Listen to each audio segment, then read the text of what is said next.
আসসালামু আলাইকুম আপুরা, সবাই কেমন আছো? আলহামদুলিল্লাহ ভালো আছি আমি। আপুরা, আজকে তোমাদেরকে একটা সেমিজ কাটিং করে দেখাবো। তো প্রথমে আমি সেমিজটা একটু মেপে নিয়েছি, কারণ এই সেমিজ অনুযায়ী আমাকে কাটিং করতে হবে। এবং কাস্টমার কিন্তু আমাকে বারবার বলে দিয়েছে, আপু সেমিজটা যেন জামার ফাঁক দিয়ে দেখা না যায় এবং সেমিজটা যেন একদম ভেতরেই থাকে। অনেক সময় দেখা যায় যে সেমিজ বাইর হয়ে আসে, বিশ্রী দেখা যায় দুই সাইড দিয়ে। তো সেজন্য সতর্ক করে দেওয়ার জন্য আমি ওভাবেই আসলে মাপটা নিচ্ছি, একদম কোমরের মাপটা। এই জন্য আমি একটু কম করে নিচ্ছি। দেখো,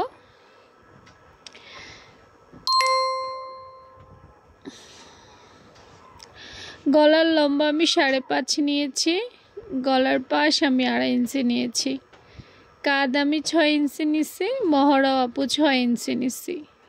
বডির পাশটা আপু 38, মানে 38 হতে যত লাগে 38 বডি দিয়েছি, এবং কোমরটা আমি 36 বডি দিয়েছি, দিয়ে পেট লাইনটা আমি 32 দিয়েছি, দিয়ে সুন্দর করে মার্ক করে নিয়েছি। নিচে একটু অসমান ছিল, যেটা আমি ঠিক করে নিলাম।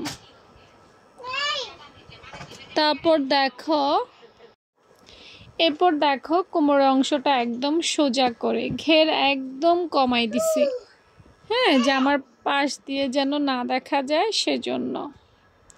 গলাও খুব বড় দেওয়া যায় না, অনেক সময় কাঁধ বেয়ে পড়ে যায় সেমিজের, ভালো লাগে না।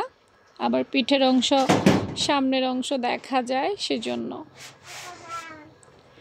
আসলে সেমিজ খুবই সহজ বিষয়, তবে কিছু কিছু বিষয় মাথায় রেখে বা কাস্টমারের চয়েস মাথায় রেখে করলে অনেক সহজই হয়ে যায়।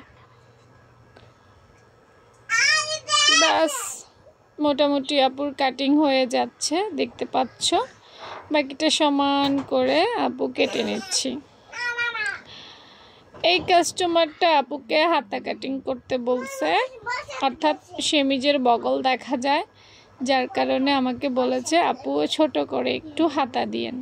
তো যে কাপড়টুকু বাঁচবে আমি সেই কাপড়টুকু দিয়েই কিন্তু হাতা কাটিং করে দিব। দেখো, মূল বডি কিন্তু ডান।